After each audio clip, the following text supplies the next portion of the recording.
Hey everybody, today we're in a Lexus NX. We're going to be showing you how to install the ProClip angled mount number 855900. Before we get started, we just want to mention that you want to attach the mount onto the vehicle before you screw anything to this faceplate. So with that, we'll get started. So this mount is going to attach into two different seams. The first is right here. It's between the leather stitching and this hard plastic piece. The second is down here, basically this piece of plastic where it meets the back of the dash right above these USB ports. That's where the second seam is. So first, we're going to take the included gap opener and we're going to insert it into this seam, basically right about where this vent knob is, just so we can open up this seam.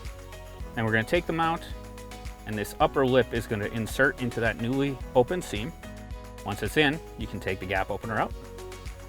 And now we're just going to put a couple fingers on the bottom and our thumb on the faceplate, and we're going to push forward and up a little bit. There we go. When you hear it snap in, you have a nice solid mounting platform for a custom ProClip device holder. We hope this video has helped. Have a great day.